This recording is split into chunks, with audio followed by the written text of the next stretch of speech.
Hello, my friend. Today I will tell you another long-forgotten legend. Close your eyes and let the magic transport you to Middle-earth.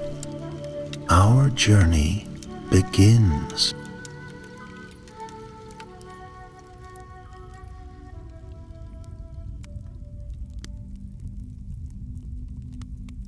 In the fading days of the Third Age, when the shadows of war had lifted and the banners of peace fluttered gently over Gondor and Rohan, an old man stood upon a quiet hilltop, watching the wind play with the leaves of a tall elm. His cloak was gray, his beard long and white, and his eyes, his eyes, held a glint like starlight and embers both. He was known to many by many names, but to the wise he was Mithrandir, to hobbits he was Gandalf, and in the hidden folds of his sleeve he bore a secret no longer hidden, for upon his hand rested a ring, slender, golden, set with a ruby the color of firelight. It was Narya, the ring of fire, one of the three forged by the elves, untouched by Sauron's hand. It had helped him kindle hope in the hearts of men, stirred courage in the weary, and steel the will of the free peoples when all seemed lost. Now that the Dark Lord was fallen, and the One Ring destroyed, the power of the three was fading. They were no longer bound to this world. Neither was he. But that very evening, as twilight deepened and the stars emerged, Narya began to grow warm upon his hand. Gandalf stood still, his brow furrowed. The warmth was no gentle farewell. It pulsed like a heartbeat, and there came with it whisper, not in words, but in warning, a stirring, distant and dark, like a storm muttering behind a mountain range.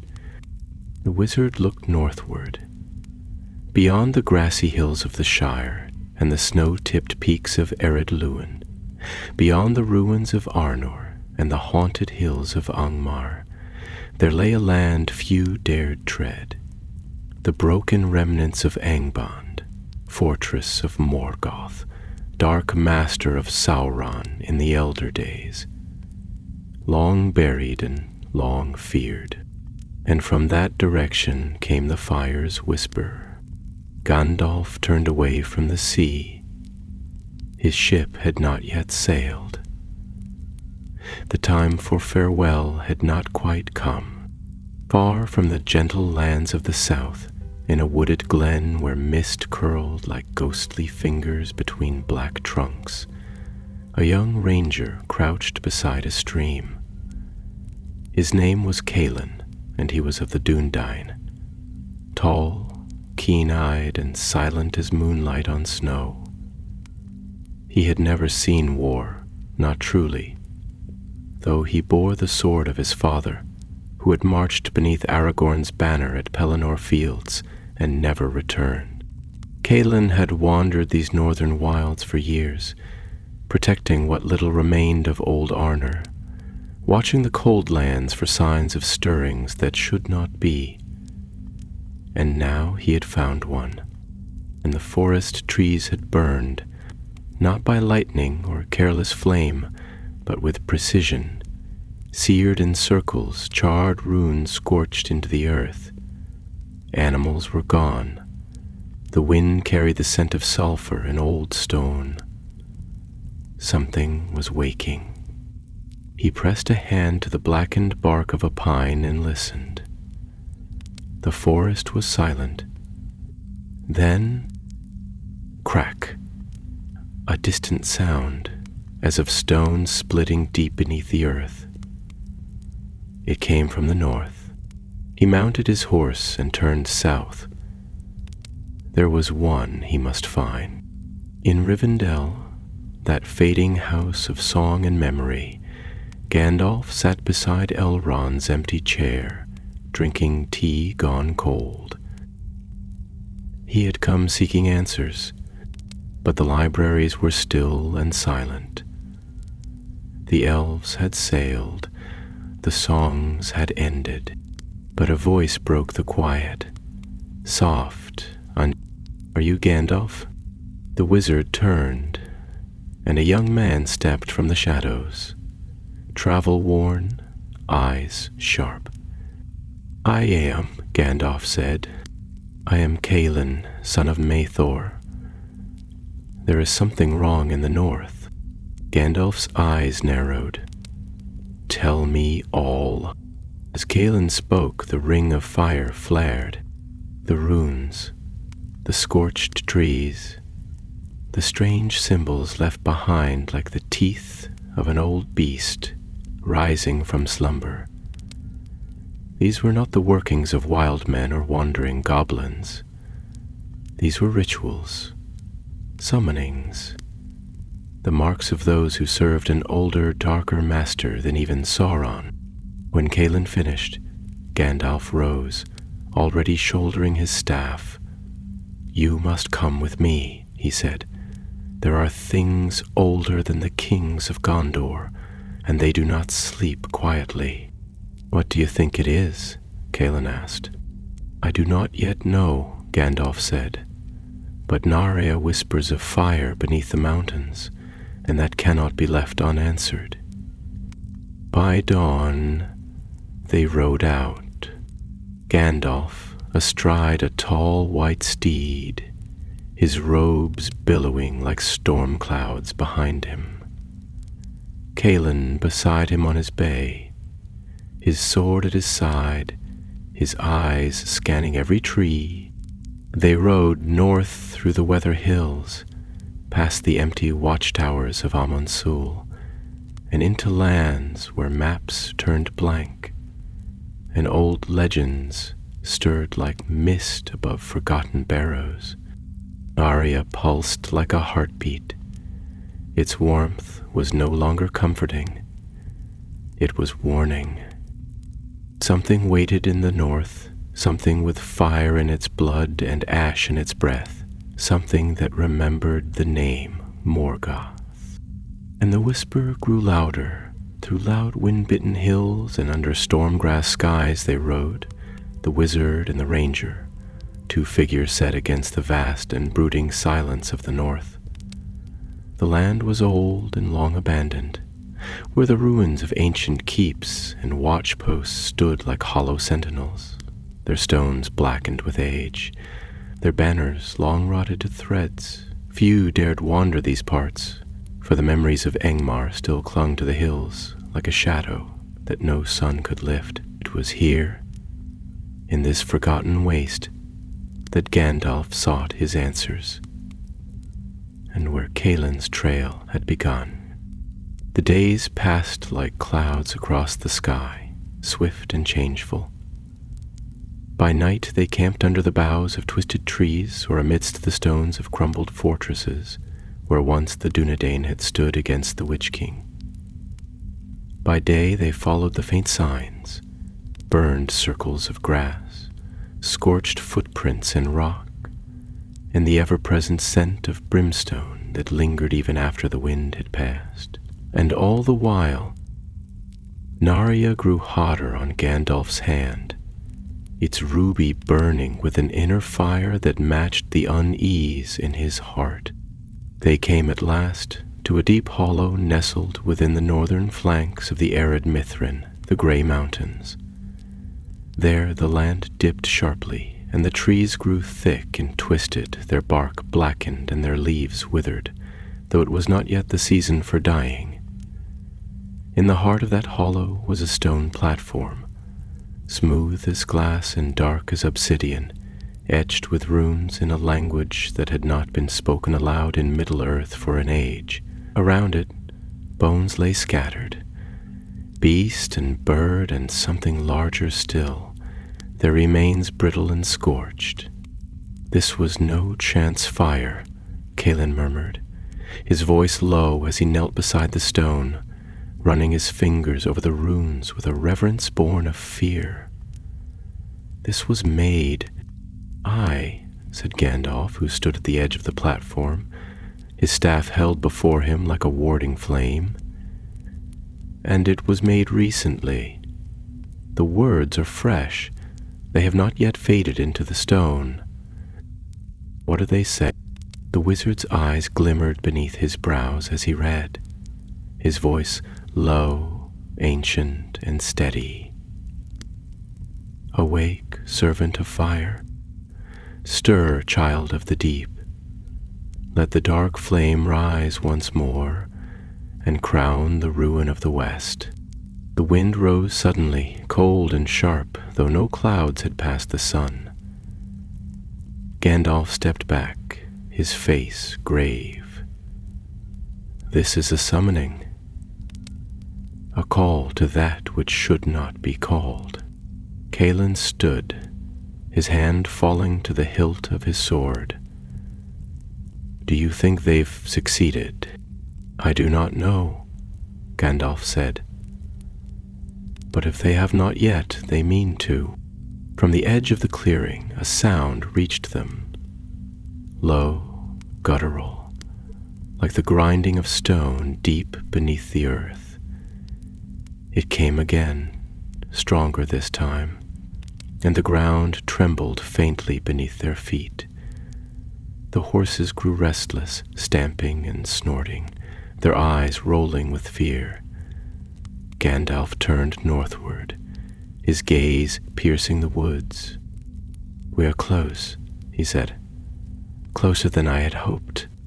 They did not rest that night.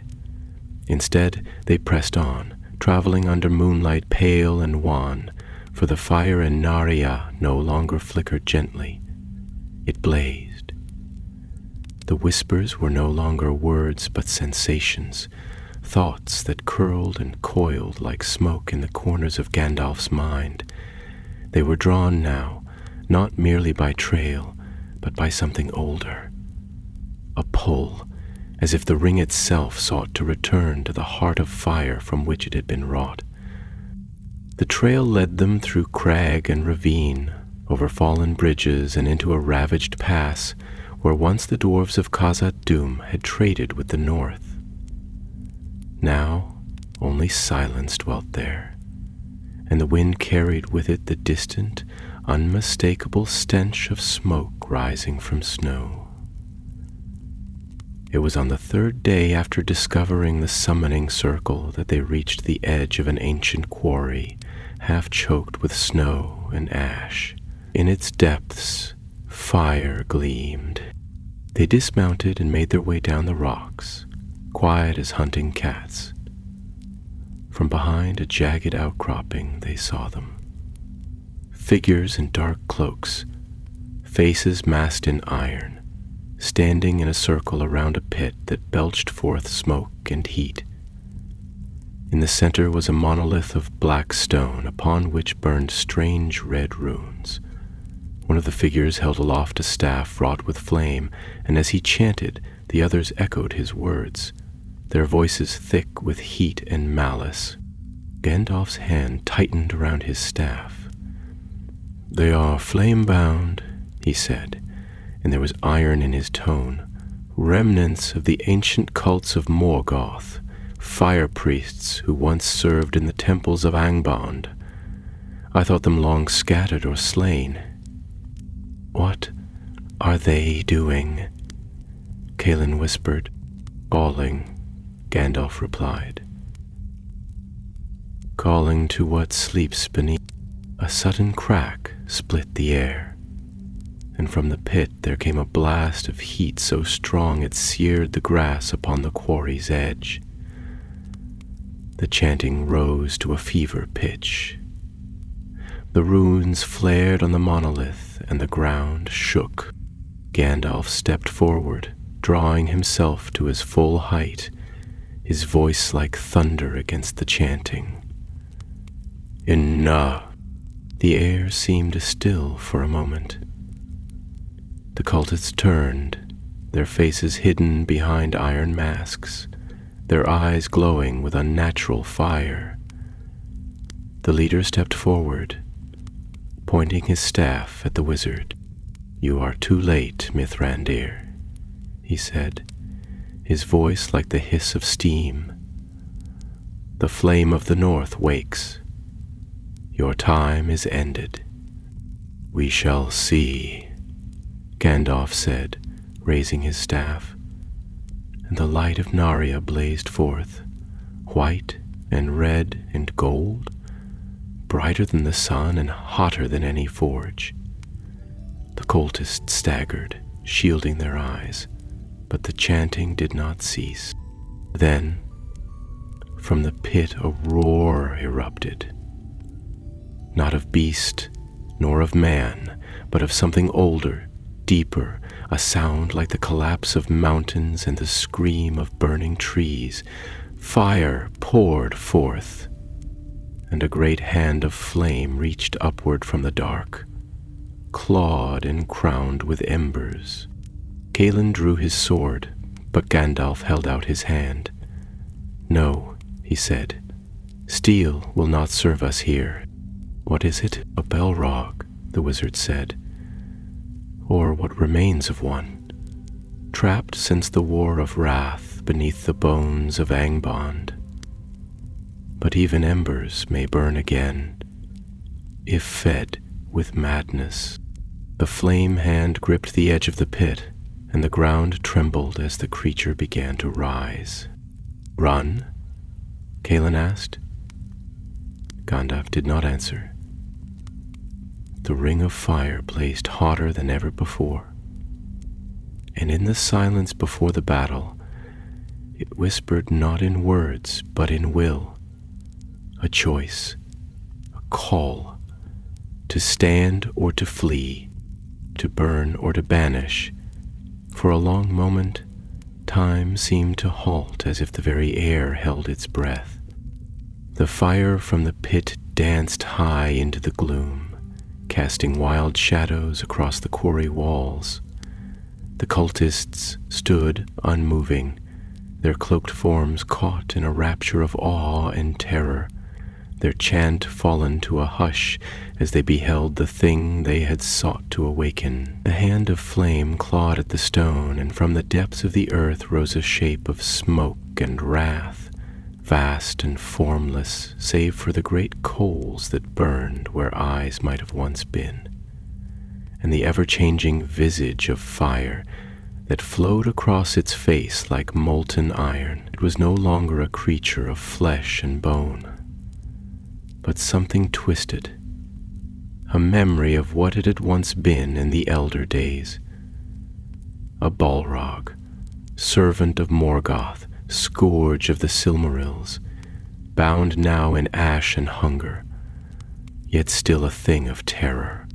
Calen stood at Gandalf's side, his sword trembling faintly in his grip, not from fear of death, for he was of the Dunedain and feared little, but from the presence of a power so far beyond his reckoning that his very soul quailed before it. The heat rolled over him like a tide, and he felt his will falter, his thoughts blur. His eyes were drawn toward the burning pit, toward the voice in the flame that called with a strange and ancient longing. But Gandalf did not waver. The wizard strode forward, and his staff struck the ground with a sound like a bell tolling across mountains. Light spilled from Nara in a great arc, searing through the smoke and halting the advance of the fire creature, whose form recoiled as if struck.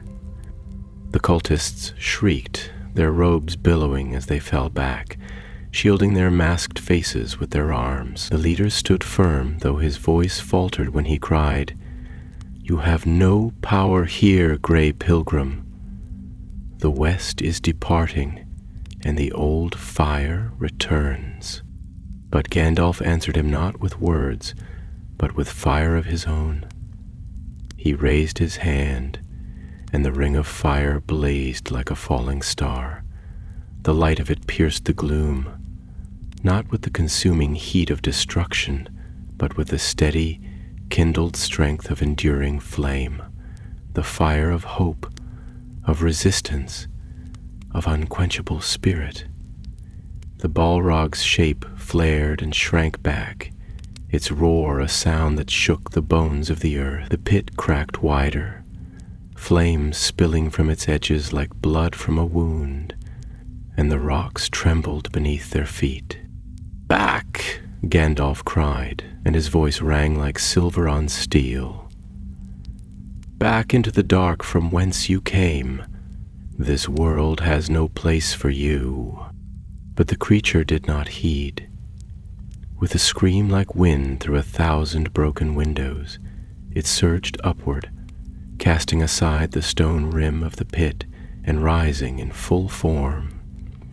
Taller than the trees of Fangorn, its wings like shadows of smoke stretching across the quarry walls, its body blazing with inner fire that pulsed to the rhythm of its wrath. The force of its rising cast the cultists to the ground, even their leader staggering under the fury of the unleashed spirit. Calin, eyes wide and breath caught in his chest, could not move. He watched as the Balrog turned its gaze upon Gandalf, and in that gaze was a hatred older than kingdoms, a memory of war in Valinor, of broken thrones and cursed jewels, of the fall of towers beyond the knowledge of men. Yet Gandalf stood unshaken, as though he himself had once walked among those high halls and seen such ruin with his own eyes. He lifted his staff once more, and the flame of Narya flared to its peak, wreathing the wizard in fire, not of ruin, but of resolve. Then he spoke, not in the tongue of elves or men, but in the language of the Ainur, the first speech of creation, taught in the dawn of Arida. The words rang through the stone like thunder, and the Balrog reeled as if struck, its form faltering, its fire dimming. The leader of the cult cried out in defiance, lifting his staff and hurling a bolt of red flame toward Gandalf. But Calin moved then, swift as a hawk in flight. His blade, though simple in craft, was keen, and it clove the staff of the flame priest in two, sending shards of burning wood flying into the air. The cultist screamed and fell backward, his mask shattering against the stone. "You will not touch him," Calin said, his voice low and sure. The Balrog, sensing the falter of its summoner, lashed out with a tendril of fire, striking toward Calin like a whip. But Gandalf turned, and with a great cry he cast his staff before him. The flame met the wizard's power in a clash that shook the quarry, a fountain of light rising where they struck, and the fire recoiled as if scalded. The Balrog staggered. Its form began to tear apart, fire unraveling from smoke, its scream now one of fury mingled with despair. Nara, upon Gandalf's hand, glowed with a fierce and blinding light, and the whisper within it became a song, a call to end, to finality, to the quiet beyond flame. "I am the bearer of the Ring of Fire," Gandalf cried, "but I do not wield it for wrath or ruin. Return to Shadow and trouble this world no more." And then, with a roar like a thunderclap, the pit collapsed. Stone gave way, and the Balrog fell, its form sucked downward into the depths, fire trailing behind it like the tail of a comet. The stones folded in upon themselves, and a great wind rose, scattering ash and cinders into the sky. The cultists fled, their courage broken, their summons undone. The monolith cracked and fell in ruin, its runes silenced. Gandalf stood upon the rim of the shattered pit, the staff now dim, the light of Narya fading slowly from crimson to gold, and then to nothing. He breathed deeply, the weariness of the moment settling upon his shoulders like a shroud. Calin came to his side, silent and watchful, and together they looked down into the blackness where the fire had been. "It is done," Gandalf said, though not with triumph. "But is it truly gone?" Calin asked. "For now," replied the wizard, "and that must be enough." And so the wind rose, and the stars came out, and the northern sky for the first time in many days was clear. But the flame upon Gandalf's hand was no longer bright. Its purpose, perhaps, had been fulfilled. The cold returned with the silence, creeping in around the edges of the shattered quarry like a forgotten memory. Smoke still hung upon the air, but it no longer danced with malice or menace. It drifted now like the last sigh of a dying fire, thin and sorrowful, curling through the trees and vanishing into the night. The light of Narya, once fierce and radiant, had dimmed to a dull ember, and on Gandalf's hand the ring sat heavy, as if the burden it had long borne had at last settled into his flesh. He gazed into the dark chasm where the Balrog had fallen, his brow furrowed in thought, though whether in regret or weariness even Calin could not tell. The ranger stood beside him, his hand still upon the hilt of his sword, though the blade now hung slack at his side. The battle, if such it could be called, had ended swiftly and with great peril, and yet it was not the fire or the foe that lingered in Caelin's thoughts, but the words the cultists had cried aloud, the old names, the ancient phrases, and the grim promise of the return of a forgotten power. The sorcerers who had summoned the fire were not mere remnants of some scattered madness. They had purpose, structure, and something akin to knowledge, though twisted and ill-used. That alone troubled him, more than the flame that had risen. Gandalf at length turned from the pit and cast his cloak about him. The wind had risen from the north, keening low through the pines, and the sky had deepened into a vast sea of stars. He said nothing for a while, but walked slowly back to where the horses waited, pawing nervously at the earth, still uneasy in the wake of what had passed. "They were not the last of their kind," Calin said at length, following after him, his voice low. "These flame-bound, if they have endured in secret since the fall of Angband, there may be others, hidden in darker places." Gandalf halted and looked back, his eyes gleaming beneath his weathered brows. "Aye," he replied, "and more than that.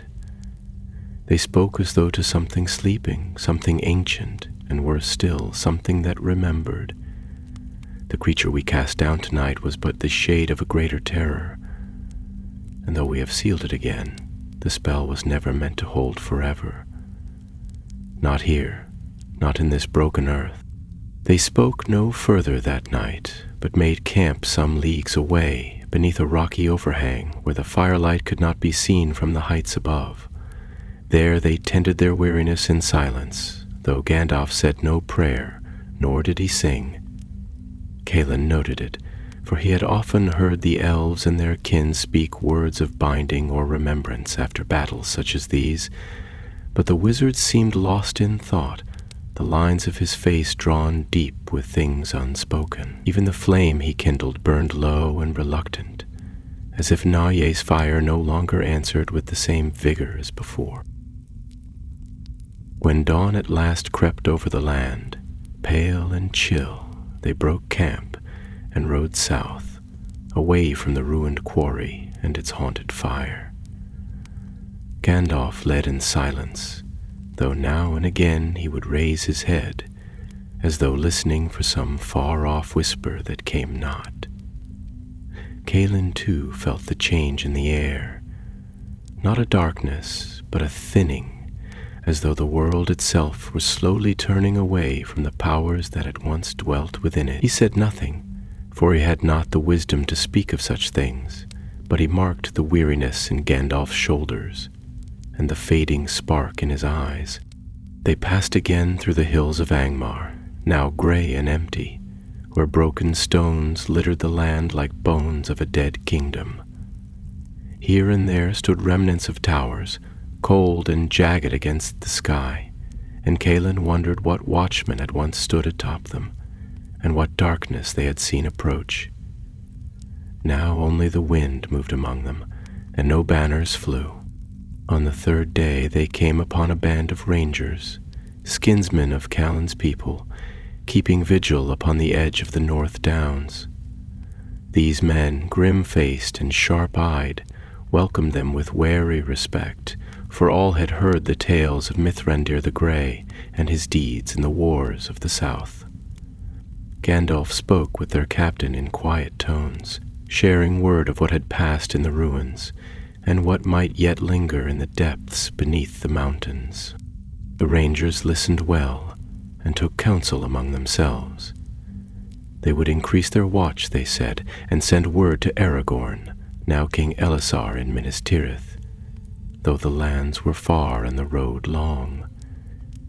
Calin remained a while with his kin, breaking bread and sharing tales beneath the eaves of a ruined hall, though his heart was not at rest. His eyes wandered northward, to the mountains he had left behind, and the thought of the fire creature still falling into darkness haunted his dreams. Gandalf, for his part, did not linger. He took his leave before the next moon rose, bidding Calin to come with him once more, for he had matters yet to settle, and the time of his parting was drawing near. Calin, without hesitation, answered the call, and together they rode once more beneath the open sky, following the long road westward, past the barrows of Tirn Gorthad and the old stones of Fornost, toward the tower hills and the sea beyond. But though their path bent toward the havens, Gandalf's heart was still turned to fire.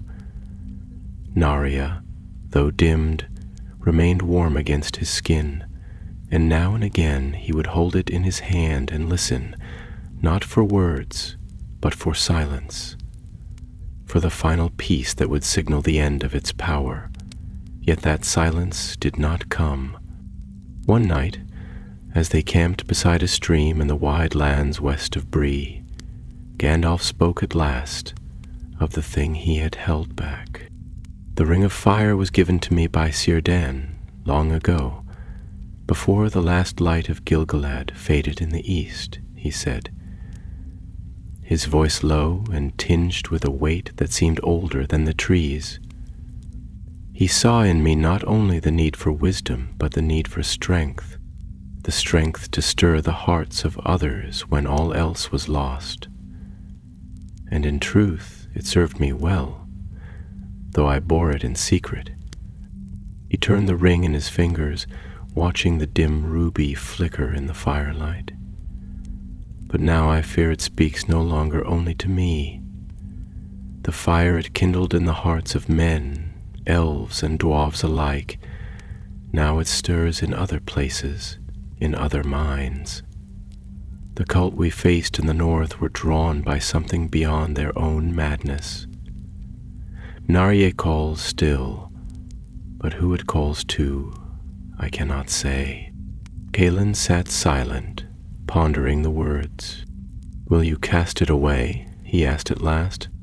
"No," said Gandalf. "Its time will come when I pass beyond the sea. There its fire shall fade, along with all the works of the three. But until then I must guard it. For though its light grows dim, even a fading flame may still draw the moth." And so they sat in quiet, the stars wheeling overhead, and the fire crackling gently beside them. In the darkness beyond the hills, a wolf howled, far off and lonely, and the wind stirred the grass like a sigh. The road still lay before them, but the world had changed, and not even fire could kindle it anew. They came at last to the Tower Hills, where the land rose in gentle undulations, and the air bore the scent of salt from the distant sea. The skies here were clearer than in the north, touched by the winds from beyond the sundering sea, and the stars above shone with a sharp brilliance, as though aware they gazed upon lands soon to be left behind. The elves had long dwelt in these hills, though their numbers had dwindled with each passing age, and now only a few lingered. Tall, silent figures, whose eyes seemed ever fixed westward, toward the dim outline of tall Ericeia and the shores beyond. There stood the white towers, the ancient beacons raised by Gil-galad in the elder days, wherein Elendil first looked to Valinor with longing, and there, as in times past, lay the grey havens, Mithlond, the last port of the elves in Middle-earth, where the ships of the Eldar still sailed from time to time, bearing away those who were weary of the world. It was to this place that Gandalf now led Callan, though not for departure, not yet. Círdan the shipwright remained, keeper of the havens, older than any save the powers that dwelt beyond the circles of the world. Tall he stood beneath the arch of his great hall, his beard as white as snow upon the peak of Mindalluin, and his gaze deep and far-seeing. When Gandalf approached, Círdan bowed his head, not as one lesser, but in the way of those who understand what must pass and do not resist it. "Long have I watched your path, Mithrandir," he said, his voice like the tide upon a stony shore. "And now you return, though the sea still waits." Gandalf gave a weary smile, though it was touched with a shadow. "The sea is patient, old friend, and well it must be. I have come not to sail, but to ask." Círdan gestured toward the inner chambers, and they passed together beneath the carved arches into a place of quiet grace, where the light of the west filtered through tall windows of clear glass, uncolored by craft, and the scent of the sea mingled with that of ancient cedar. Callan remained without, seated upon the low wall of the harbor garden, where gulls wheeled above and the cries of seabirds echoed among the cliffs. There, in that chamber, Gandalf laid forth the tale of what had passed in the north, of the flame-bound and their summoning, of the fire that had risen and been cast down, and of the unease that yet lingered in his heart. He spoke also of Narya, and how its warmth had turned from comfort to unrest, how it had begun to speak in ways he had not known before, and of the dread that some part of its power now moved beyond his keeping. Círdan listened without interruption, his gaze never wavering, his face carved with the calm patience of the Eldar who had seen countless years pass like waves upon the shore. At last, when Gandalf's tale was told, he placed his hand upon the wizard's arm and spoke with a solemnity that stilled even the hush of the sea. "You are not wrong to fear, for though Sauron is cast down and the One unmade, the roots of the world were marred long ago, and not all that grew from them has withered. The Balrog that stirred beneath Angband's bones was not the last of its kind, nor the deepest darkness that lies buried. The rings of power, though made with wisdom and with art beyond compare, are yet bound to the world that was shaped by Morgoth's hand. Even the three bear the echo of that mark." Gandalf bowed his head, the lines of his face drawn deep with weariness. "Then is there no end?" "There is always an end," Círdan replied, "but not always in the hour we expect. The fading of the three is already begun. You feel it in Nari's silence, in its waning flame. Soon its power will be no more than memory, and with it shall pass the fire that called to kindling. What remains after must be guarded, for some embers do not die quietly. And the flame-bound? They are remnants, fragments of a broken will. Yet fragments may cut, and shadows may grow if left unheeded. Let their name be spoken no more in light. I will send word to the hidden havens and to the wise who yet dwell east of the mountains. The watch will not be slackened. When Gandalf departed the hall, the sea wind caught the edge of his cloak, and for a moment it seemed he had grown older than before, as though each step weighed upon him more heavily than the last. Yet his eyes were bright once more, and though the fire upon his hand no longer burned, there was still a light within him that could not be quenched. Calin rose at his approach, and together they walked to the edge of the quay, where a single ship waited, sails furled, its prow shaped like a swan's head, its timbers of white wood that gleamed in the sun. The harbor was quiet, save for the lapping of waves and the creak of rope, and the elves who moved among the ships did so with the grace of those who belonged more to the sea than to the land. "Is this the end, then?" Calin asked, his voice low. "For me, soon," Gandalf replied, his gaze upon the far horizon, where sky met sea in a golden haze. "But not yet. There is one more path to walk." Calin waited, though he asked nothing more. The wind stirred his hair, and the scent of salt filled his lungs, but in his heart there was no peace. He felt as though he stood upon the edge of something vast and final, and yet behind him the world still called with voices unanswered. That night they camped beyond the hills, where the grass grew tall and wild and the stars wheeled high overhead. Gandalf did not speak, but kept watch long after Calin had slept, his staff across his knees, his hand resting lightly upon the ring. In the distance the sea whispered, and the fire in his palm was cool, its voice gone still. But in the east, beyond the line of the mountains, a pale flicker moved upon the wind, no more than the glint of starlight upon glass. Yet Gandalf's gaze turned toward it, and in the depths of his heart a spark endured. For though the ring of fire whispered no more, the world was not yet quiet, and he would not depart until that whisper had passed from danger into memory.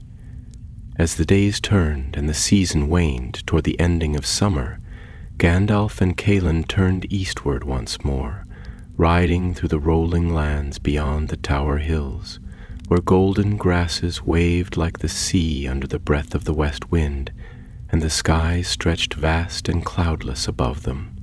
No longer did the wizard hasten his steps, nor did he speak often of the fire that had stirred in the north.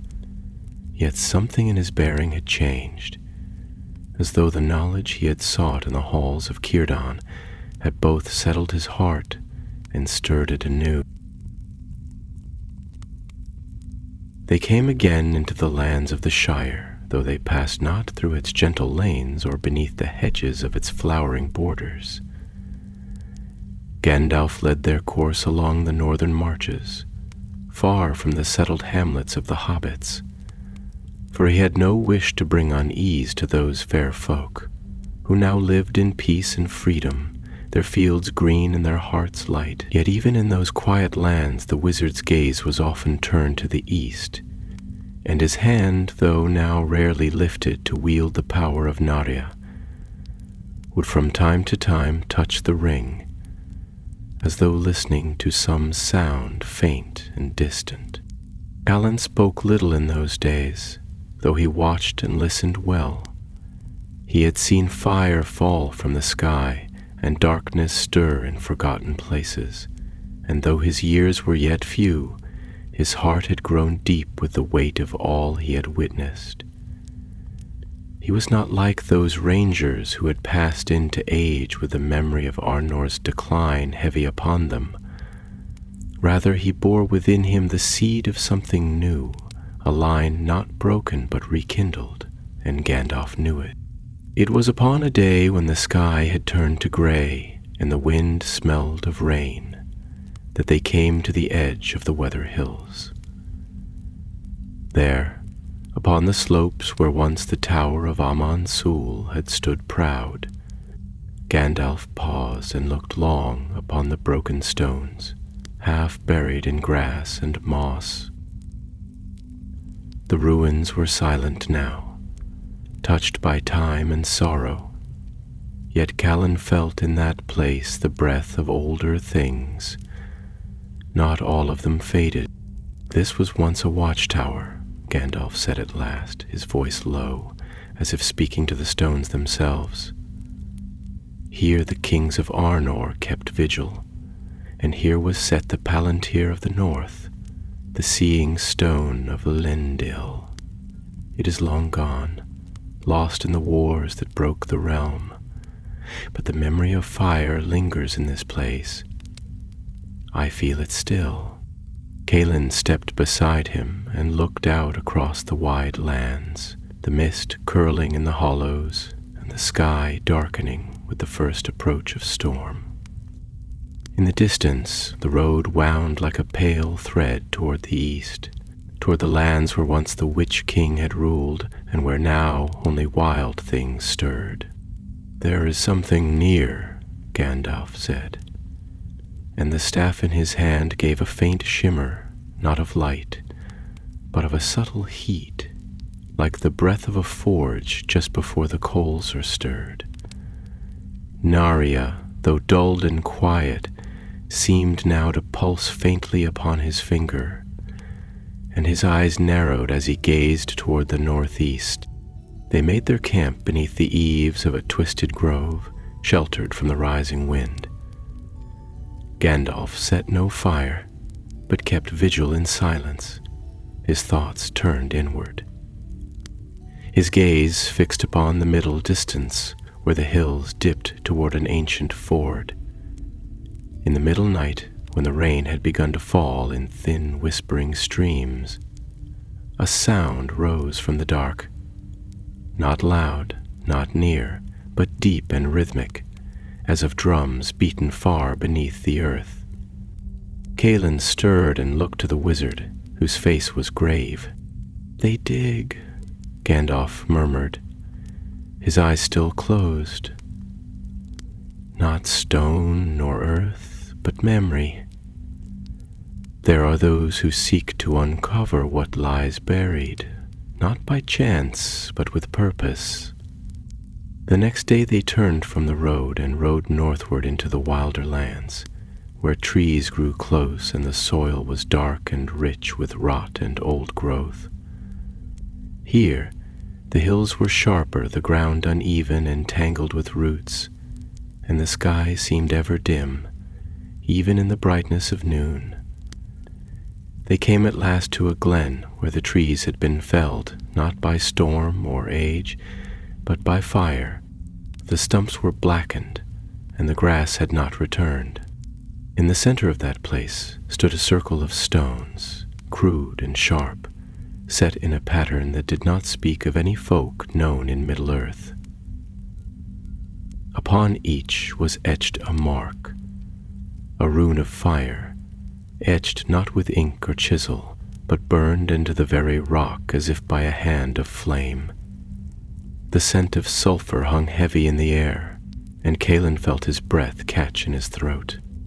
"This is not recent," Gandalf said as he dismounted and approached the stones, his staff held before him. "This was laid long ago, perhaps even before the wars of the Second Age. But it has been kindled again. I feel the echo of voices, calling, seeking. They have not ceased.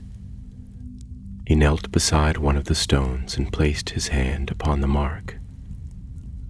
For a moment nothing stirred, but then the stone grew warm beneath his touch, and the wind rose suddenly, carrying with it the faint cry of something not beast nor bird. "They are trying to awaken more than fire," he said. "There is knowledge buried deep, older than flame, and they seek to draw it forth. Some wisdom twisted in the making, left behind when the world was young. Perhaps not a creature, but a thought, an idea, shaped by shadow that never wholly died." Caelin's face grew grim, and he stepped to the edge of the stone circle, his eyes searching the trees. "Then we must find them again, these flame-bound, and put an end to their seeking." Gandalf rose slowly and nodded. "Yes, though they may be scattered, not all who serve the ancient darkness bear the same name. The cult is but one face of a deeper mind, and I fear it is not yet fully known to us. But come, we must go from this place. The stones do not sleep quietly, and we are watched." As they turned to leave, a sound like laughter echoed faintly through the trees, dry and brittle, like flame upon leaves, or the snapping of twigs in a dying fire. It did not come again, but its chill lingered in the air, and even the birds, which had begun to sing with the lifting of the rain, fell silent. They left the glen with haste, and behind them the circle of stones stood still. Yet Caelin could not shake the feeling that something unseen moved among them. The whisper of fire had returned to the wind, and Narya glowed faintly once more. The flame had not yet gone out, and the whisper was growing bolder. Their path bent eastward, climbing over stony ridges and into deep wooded hollows where the trees grew ancient and the undergrowth clung thick to every root and fallen bough. The land bore the weariness of long years, untrodden by folk of the West, and unknown to most save those few who kept silent watch over the wild and the ruin. Here the road faded, little more than a memory marked by the occasional cairn of old stones or a moss-covered boundary post carved with forgotten signs. Yet Gandalf led with surety, as though the very land spoke to him, and Caelin followed without question, for he had come to trust in more than the wizard's wisdom. He trusted in the fire that had not yet failed, though its light was waning. They passed through a narrow defile between two rocky heights, and there the trees thinned for a time. From the crest they looked out upon a wide expanse of broken heath, where bracken spread in tangled carpets and the remnants of ancient forests stood in lonely clumps like watchmen turned to stone. Far off, the horizon was crowned by a line of low hills, dark and grim, where the land seemed to rise into a crouching form, hunched and brooding beneath the weight of sky. Gandalf paused there, leaning upon his staff, and a sigh escaped him, long and low, like the breath of wind through old stone. "There," he said at last, "beneath those hills lies one of the older places, older even than Angmar, older than the realm of Arnor. It was not raised by the hands of elves or men, but by others, whose names were long ago lost in the shaping of the world. The fire calls from there, not loudly, but with persistence." Caelin looked upon the hills and felt a chill, though no wind stirred. There was a heaviness upon the air, as though the land itself bore a memory too deep to speak. "What is it?" he asked. "I do not know what name it bore, if it ever bore one," Gandalf answered. But in the days when Morgoth first wrought his dominion, he sent many of his lesser servants to wander the far corners of the world, and there they delved places for his power to take root, like seeds scattered in dark soil. Some withered and others were torn down in the wars of the Valar and the host of the West. Yet a few remained, hidden and silent, awaiting a word, a breath, They descended from the ridge and entered the heath. Their steps slow, for the ground here was soft in places, and hidden hollows and unseen roots made the way uncertain. As they walked, the clouds thickened above, and a faint haze began to creep along the earth, curling around their boots and trailing like mist over a forgotten barrow. The smell of the place changed, carrying with it a tang not of decay, but of smoldering things, faint and acrid, like the ghost of a fire long dead. By evening, they reached the first of the hills, and there they made a cautious camp in a cleft between two great stones, ancient and moss-grown, yet not placed by chance. Calin touched them as he passed, and felt a warmth that had no place in stone, a thrum beneath the surface like the last beat of a failing heart. Gandalf kindled a small flame, but it gave no comfort, for the air resisted it, and the smoke curled low as though pressed down by unseen hands. He said little that night, but kept his watch long into the dark, his eyes fixed upon the slope above them, where the shadow of the hill loomed vast and unyielding. When the morning came, pale and windless, they climbed the slope in silence. The way was steep, though not high, and as they neared the ground beneath them began to change. The earth grew harder, and the bracken thinned, replaced by sharp stones veined with black and red, like veins of coal threaded with rust. No birds sang here, nor did any sign of beasts mark the soil. It was a dead place, yet not empty, and each step seemed to draw them nearer to something unseen but not unfelt. At the summit they found a ring of standing stones, taller than a man in close get, carved with markings so worn that only in certain lights could they be seen at all. Within the ring was a hollow, shallow and bare, yet in its center stood a single altar stone, cracked across its surface but unbroken. Upon it lay the blackened remnants of something burned, wood perhaps or bone, and the smell that rose from it was bitter and wrong. Gandalf approached with care, his staff before him, and Narya upon his hand once more warm with a slow, steady pulse. He touched the edge of the altar, and at once the wind rose, swift and sharp, though it came from no clear direction. The standing stones groaned and the light dimmed, though no clouds had passed above. Elend reached for his sword, but Gandalf raised his hand. "Do not draw steel here. It is not with blades that we shall face what sleeps beneath." Then he lifted his staff high and spoke a word, not loud but in a voice that seemed to echo beneath the earth, as though the stone itself listened. The wind ceased at once, the air stilled, and from the altar rose a flame, not leaping nor wild, but small and cold, blue as glacier fire, and in its heart there flickered an image, shifting, uncertain, yet unmistakable. It was a face, not of man or elf, but something older, angular and long, eyes deep and slanted like the cracks in ice, and a mouth that moved without sound. Its gaze turned upon Gandalf, and though it spoke no word, its presence pressed down upon them both like a weight beyond the world.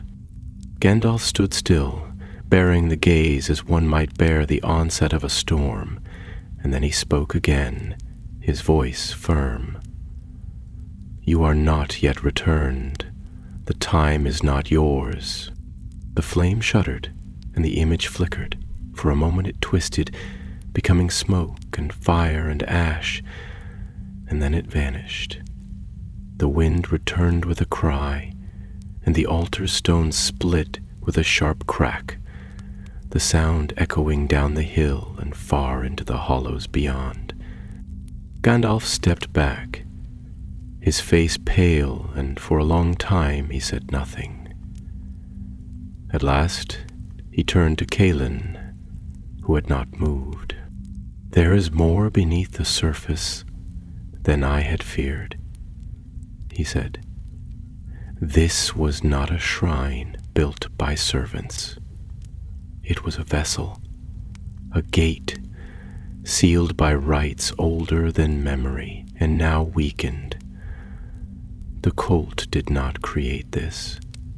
They only sought to find it." "Then what was it?" Calin asked, his voice hushed. "A fragment of thought," Gandalf replied. "A splinter of will, cast out long ago and left to slumber. But such things do not sleep forever. We must go. We cannot stand against it here."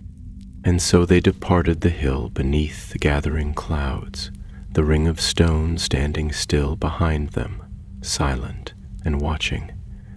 The fire upon Gandalf's hand did not fade that day, nor the next, and the whisper had returned to his thoughts, no longer bold but patient, like a tide that bides its hour. The ring of fire had not spoken its last. They rode in haste through the wilds of the north, the broken land stretching wide before them, bleak and forsaken, where twisted oaks clawed at the sky and the heather grew in patches of dull brown and faded gold.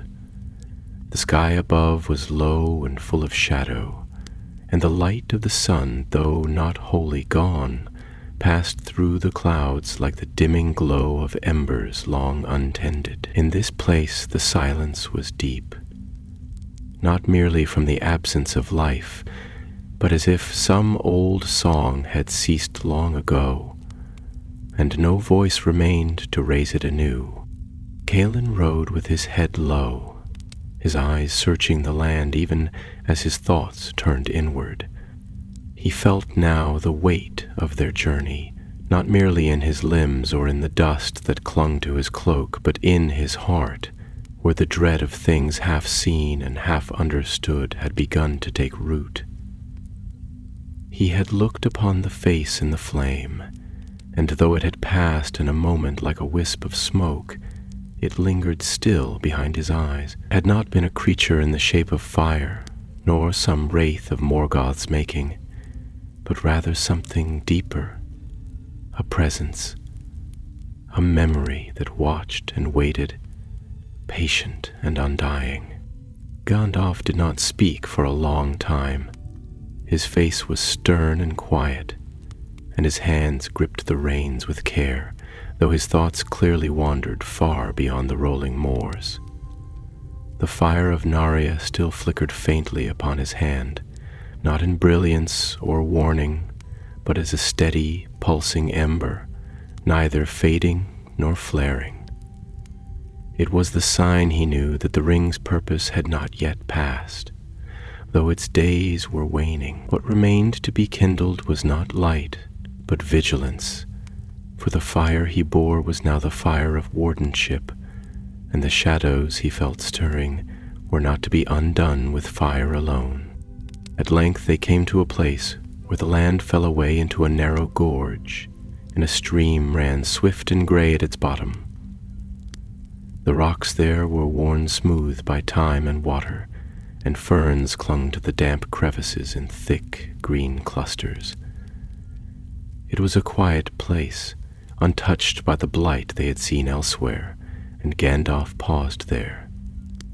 Dismounting and walking to the edge, where he knelt and cupped water in his hands, he drank deeply, and when he rose his eyes seemed brighter, though his brow remained furrowed with care. "There is something I must show you," he said to Callan, who had dismounted and stood beside him now, his cloak stirred by the breeze that flowed through the gorge. "It is not far from here, though few have passed that way in many years." They followed a hidden path that wound up the side of the ravine, narrow and overgrown, until they came at last to a ridge, where the land opened into a small valley, ringed on all sides by steep hills crowned with thorn and stone.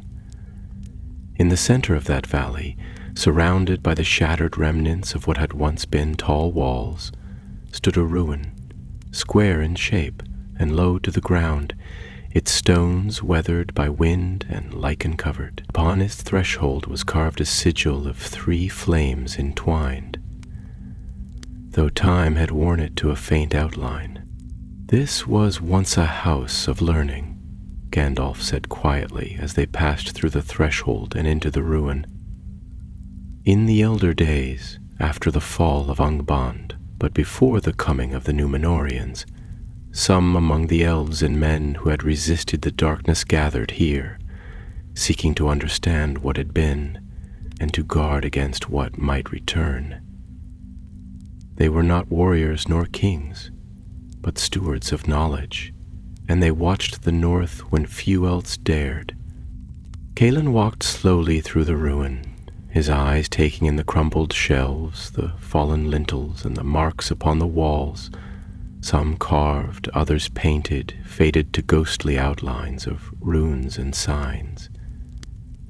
There was a stillness in the place, not the hush of death, but the kind of silence that lies in an ancient library, where each stone has known the voices of many but speaks none itself. "Why did they fail?" he asked. "They did not fail," Gandalf replied, placing his hand upon a pillar that leaned slightly to one side. "They endured as long as they could, and when at last their numbers dwindled, and the watch fell to others, they did not despair. They left behind what they could, hid the rest, and departed, some to the west, others to the south or the deep woods. But the knowledge remains, buried, sealed, or scattered."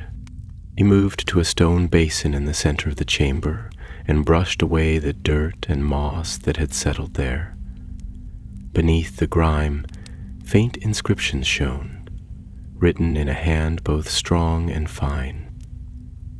Gandalf whispered words in Quenya, and a soft light rose from the basin, not bright but clear, like moonlight upon still water.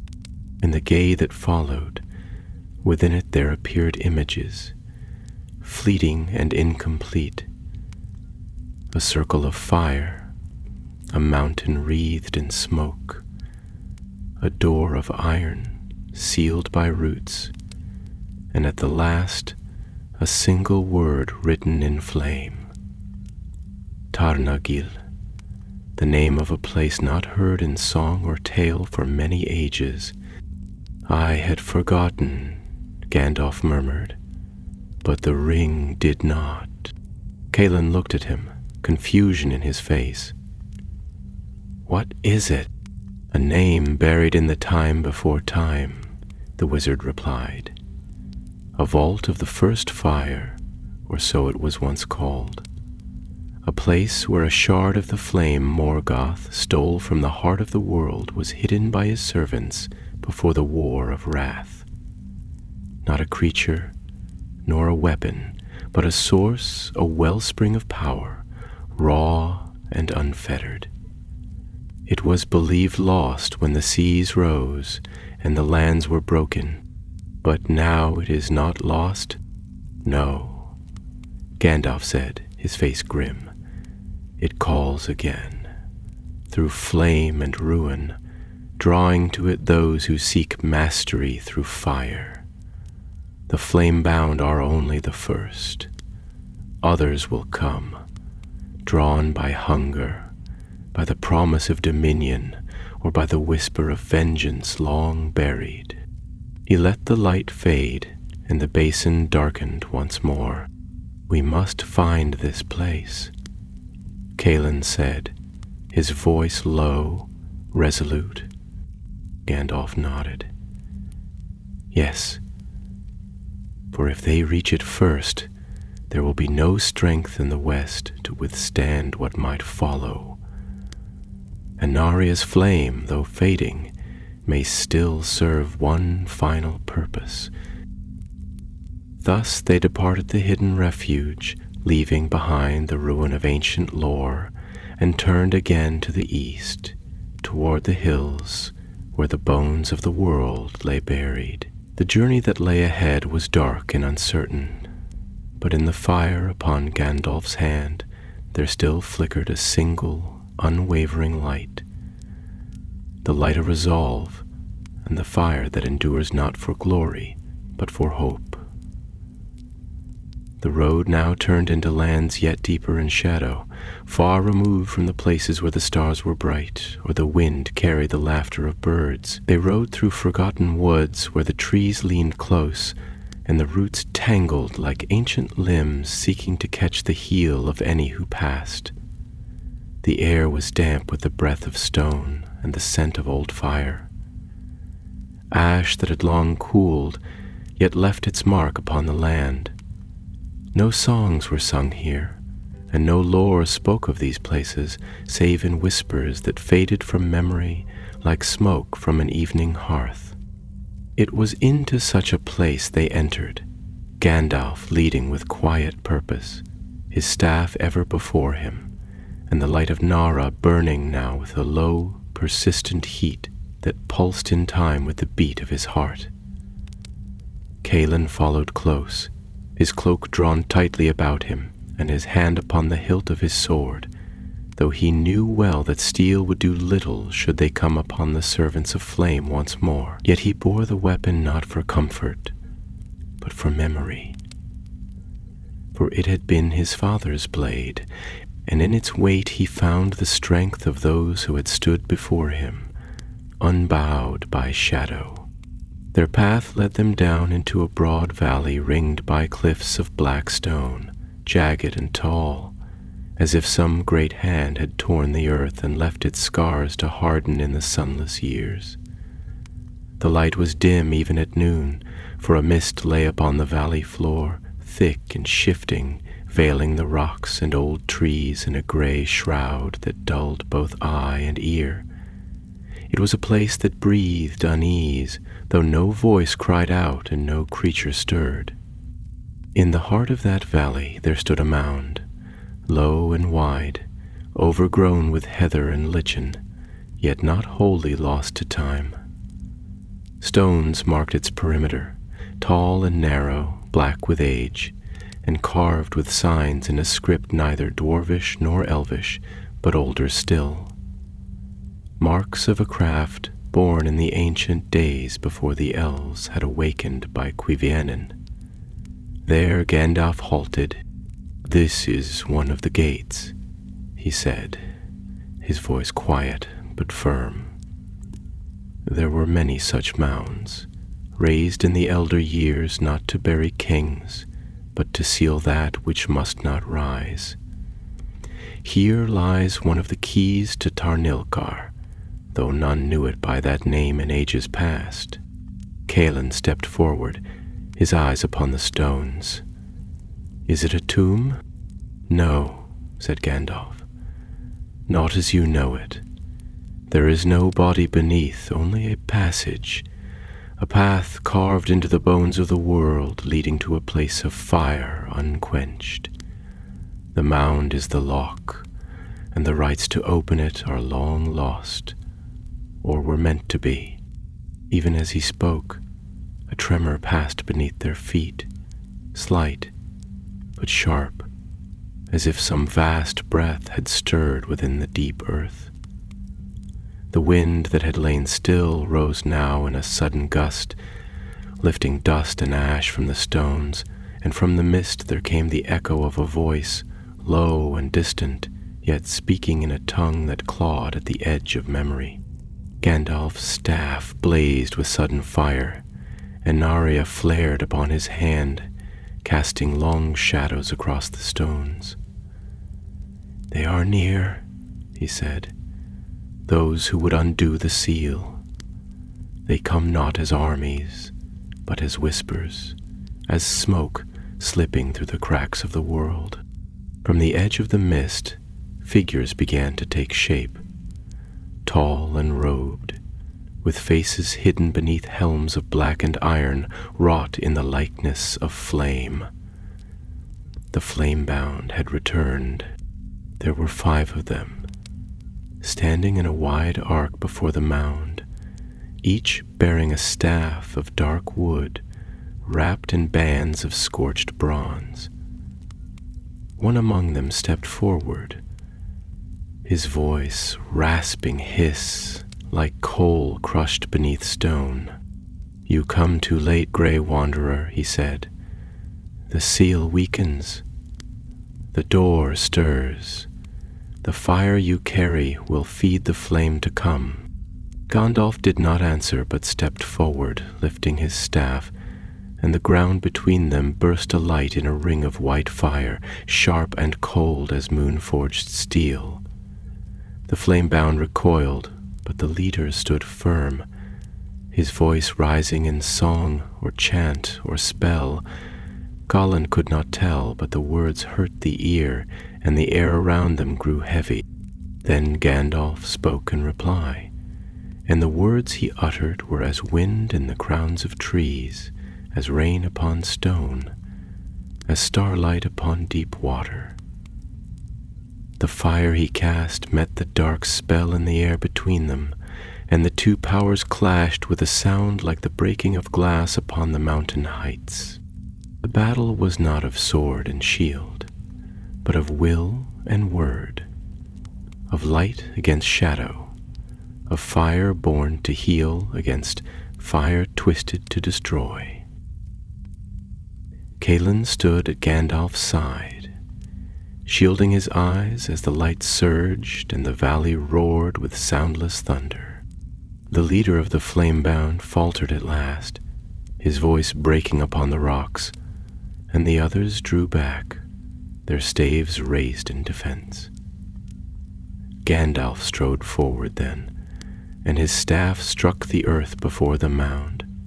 The flame that ringed the seal leapt high, and from the very stones there came a cry, not of pain, but of warning, a sound like the tolling of a bell lost to the deep.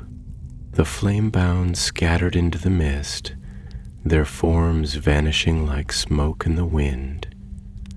But Gandalf did not pursue.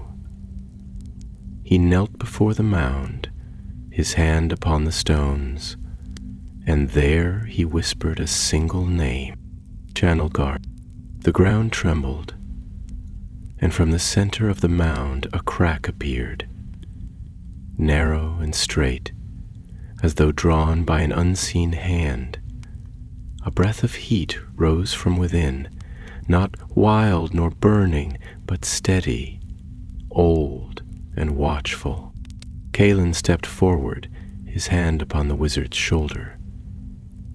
"Is it open?" "No," Gandalf said, rising. "But the door is no longer sealed. We have not prevented them.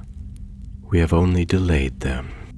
He looked to the east, and in his eyes there burned a light that was not of Narya, but of memory and warning. "The true gate lies ahead. This was but the outer threshold. The path to the heart of the flame now begins." So they turned from the mound, leaving it as it had been, yet not unchanged. The mist began to lift from the valley, and the sun broke briefly through the cloud, casting a pale light upon the land. But in the depths below, something stirred, slow and fast, like fire turning in slumber. And the ring of fire upon Gandalf's hand burned steadily, as if to say that the hour of choice drew near. Southward and east they journeyed now, following the veiled memory of roads long crumbled into earth, and paths which once had borne the footsteps of kings and wanderers, but which now lay forgotten beneath root and bramble. The land rose and fell before them in weary undulations, and though the days were not yet short, the light seemed always dim, veiled by a veil of gray that hung over the world like the remnants of an old dream. There was no sign of the flame-bound in these empty reaches, but the silence was watchful, and the wind that passed over the ridges carried with it the scent of stone and smoke, dry, bitter, and cold. Calin rode in silence, though oft his hand would drift to the hilt of his blade, more from habit now than hope. He had stood beside fire and shadow, had seen the might of one of the ancient spirits of flame rise and fall, and still the unease that clung to him had not lifted. But he did not falter. There was strength in his bearing that came not from lineage or lore, but from the quiet resolve of those who do not turn aside from the task laid before them, no matter how dark the hour. And Gandalf, though weary in face and step, still moved with the purpose of one whose burden has not lessened, but whose time is drawing short. On the 6th day after the parting at the mound, they came to the feet of the hills of Tirith Gorod, a cluster of steep ridges and winding canyons that rose from the plains like the backs of slumbering beasts, grim and treeless, their faces bare and gray as old iron. Here the land narrowed and funneled into a single winding defile, where the rocks closed in above and the air grew heavy with the weight of ancient fire. None had passed that way in living memory, yet the stones bore marks not made by wind or weather. Runes of warding and binding were etched into the cliff faces. Some faded to near nothingness, others freshly carved in a trembling hand, perhaps by one who knew the old speech only in fragments. Gandalf halted before a tall standing stone, cracked and leaning, upon which the sign of 3 flames entwined had once been bright. Now it was scored and broken, defaced by some newer hand that had gouged through the sigil with a mark like a jagged claw. "They are ahead of us still," he said, more to himself than to Calin, "and they are reckless. They do not seek to awaken the fire with knowledge, but with hunger. The rite has begun." He turned then, and his gaze, though clouded with fatigue, shone with fire beneath his brows. "Come, the gate lies not far, but the way will be hard." They left their horses tethered beneath a sheltering rock, for the path ahead was too steep and narrow for beasts of burden, and entered the winding cleft that led between the hills. The ground rose sharply, strewn with loose stones and the broken remnants of an ancient stair that had once been carved into the living rock. Here and there the shapes of things long dead lay scattered, bones of birds and beasts turned white with time, scorched and split by heat that should no longer dwell in the veins of the world. As they climbed, the air grew hotter and the light dimmed to a ruddy hue, though no sun shone in the chasm. The stone beneath their feet was warm to the touch, and thin wisps of smoke curled from cracks in the earth like breath from unseen mouths. Calin felt the weight of the place pressing upon him, not in muscle or bone, but upon his very thoughts, as though some deep fire whispered always just beyond hearing, calling to the flame in his own blood. But he shook off the shadow and pressed forward, for Gandalf's steps did not falter. At last they came to a high wall of stone, sheer and vast, with no sign of entry save for a single mark, an arch, blackened and rimmed with a faint trace of red, where the rock had been scorched and hardened as if by great heat. There was no door, nor lintel, nor keystone, only the outline and the breath of heat that poured from it in a steady pulse. "This is Tarnilkar," Gandalf said, his voice quiet yet firm, and in his hand the staff burned low with a steady glow, while Narya upon his finger blazed with a sudden crimson light that danced like a spark caught in the wind. "Here lies the forge of the fallen flame, sealed when the world was young. But now the door has been found, and if it opens fully, there will be no hope left in fire." Kaelin stepped forward and beheld the threshold with awe and unease. "What lies beyond?" "Not a creature nor a spirit as we know them," Gandalf replied, "but a source, a wellspring of fire unshaped by mercy or purpose.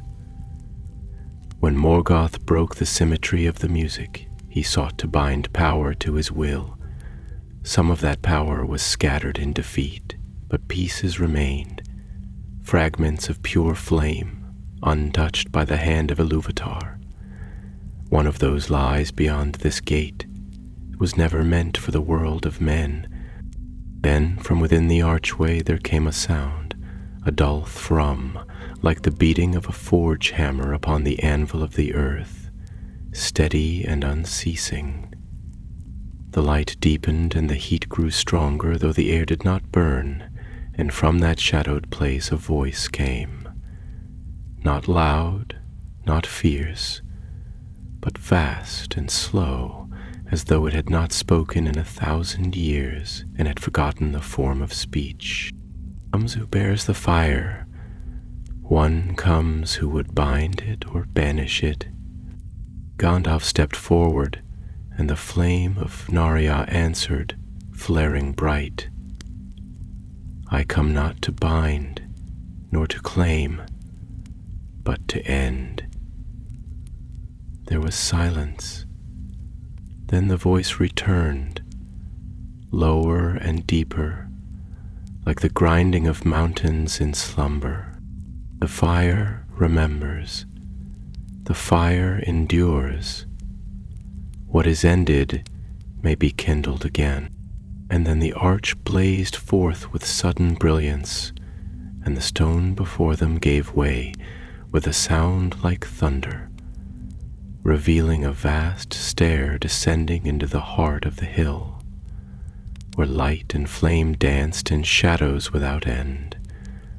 The heat poured forth now in waves, and the ground shook beneath their feet.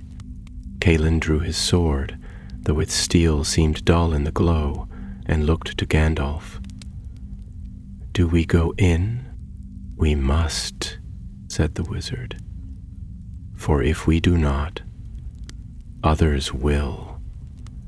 And if the flame is loosed upon the world, no wall or crown shall stand against it."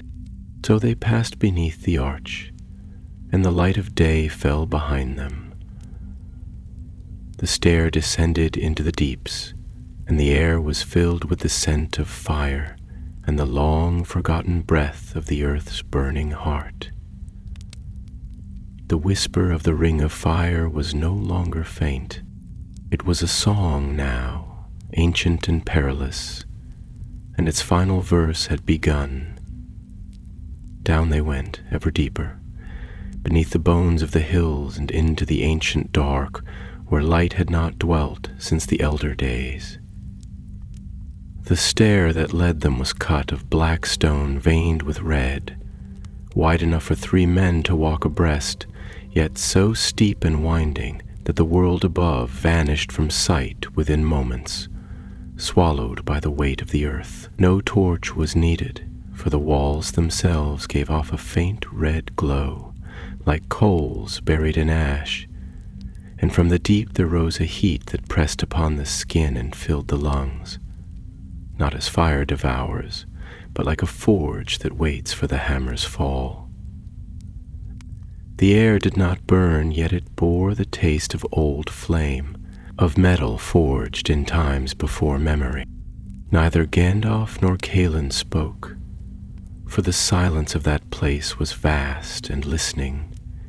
Even the sound of their steps was swallowed quickly, muffled as if by unseen veils. The deeper they went, the more the stone changed. The rough walls smoothed, and the stairs became broad terraces, leading downward in great arcs, carved with symbols in a tongue Calin did not know, though he sensed in them the echo of things long forgotten. Strange forms adorned the pillars, faces half seen, shapes like wings or claws, and runes that burned not with fire, but with the glow of smoldering knowledge. At last they came to a great hall, long and high as a mountain's root, where columns of black obsidian rose like trees of shadow, and in its heart burned a brazier, tall as a tower, filled not with flame, but with light, pure and fierce, golden red like the heart of the sun, though no fuel fed it. The chamber pulsed with heat and life, and at its far end stood a dais, and upon it a throne of stone wrought in the likeness of flame, but empty. Here Gandalf halted, and his staff rang once upon the floor, the sound clear and terrible as a bell tolling in a silent city. The light in the brazier flared, and the shadows that hung in the corners of the hall twisted and fled, revealing shapes half-formed statues, or husks of things long dead, bound in iron chains and carved with runes of silence. "This is the forge of Tarnilkar," Gandalf said, his voice low yet steady. "One of the last hidden places where the fire of the world still burns unclaimed. It is not a place of evil, but neither is it safe. It is power, raw, untamed, and perilous. It may be shaped only by those who hold no desire for it, and guarded only by those willing to pass beyond it." He stepped forward, and Narya shone with a fierce light, brighter than it had in many long years, until the ruby upon his hand glowed like a fallen star. The brazier answered, and the flame within began to shift, rising higher, forming patterns in the air that danced like banners in a wind none could feel. In its fire were images of towers fallen, of cities consumed, of thrones built and burned. Calin saw armies marching beneath the banner of fire, and a figure robed in flame whose face was not clear. Then came a voice, not from the air but from the very fire itself, speaking not in words but in thought, vast and echoing as though the forge had been dreaming and now began to wake. "You bear the last fire. Why do you come?" Gandalf raised his staff, and the light of Narya swelled in answer. "To see the fire ended, to pass its burden beyond reach. The war is over. The time of the rings is ended. Nothing ends that is not made so. Fire feeds fire. Flame remembers." The brazier pulsed, and the heat grew greater. Shadows leapt along the walls, and the statues seemed to stir, their iron wrappings groaning.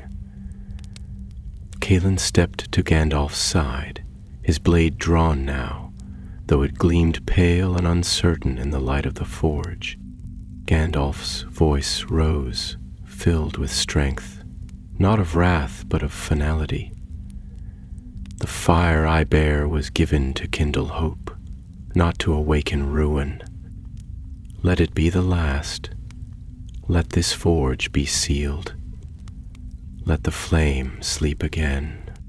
A silence fell then, long and deep, and in it the flame upon the dais swirled and dimmed, the light within folding in upon itself like a flower closing at dusk.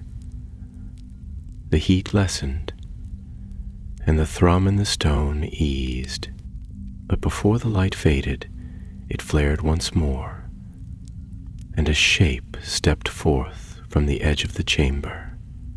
A figure, cloaked in robes of scorched black, his face veiled, but his hands bare and burning with red light. It was one of the flame-bound, but greater than any they had seen, and upon his brow was bound a circlet of molten iron, shaped in the likeness of a serpent devouring its tail. "You would cast aside what was never yours," he said, his voice like wind over coals. "You would see the fire sealed, because you fear its judgment." "The fire is not for judgment," Gandalf answered, turning to face him. "It is for creation, but you have twisted it, sought to bind it, to raise it not in light, but in pride." The flame-bound laughed, and with a gesture, fire leapt from his palms, striking at Gandalf with terrible force. But the wizard did not flinch. He raised his staff, and the fire broke upon a shield of white flame, and in that moment, Nare's power flared one last time, not in secret nor silence, but in defiance. There was a clash, a cry, and the brazier burst asunder, its flame leaping high into the air, scattering embers like stars. The hall shook, and from the pillars there came cracks and shudders, as though the mountain itself wept fire. Gandalf strode forward, the fire of the ring upon him now blinding, and struck the staff to the floor. The forge cried out, and the flame that had risen twisted back upon itself and vanished, drawn down into the stone. The flame-bound fell to his knees, his power undone. Calen stepped forward and cast the circlet from his brow, and it shattered upon the ground like glass struck by lightning. Then the hall grew dim, the fire was gone. The brazier stood dark, its light quenched. Only the faint red glow in the stone remained, and the warmth that clung to the air like a farewell. Gandalf lowered his hand. Narié was dark. Its light had passed. "It is done," he said, and though his voice was calm, there was sorrow in it. "The last flame has been answered." They left the hall behind, and the stair closed behind them, sealed by word and will, bound in silence deeper than stone. The fire that had lingered since the breaking of the world was gone, not destroyed, but returned to the deep, from whence it came, never again to be summoned by pride or fear. When they returned to the light of the sun, the wind was fresh, and the sky clear, and the birds sang in the high trees. And upon Gandalf's hand, the ring of fire whispered no more.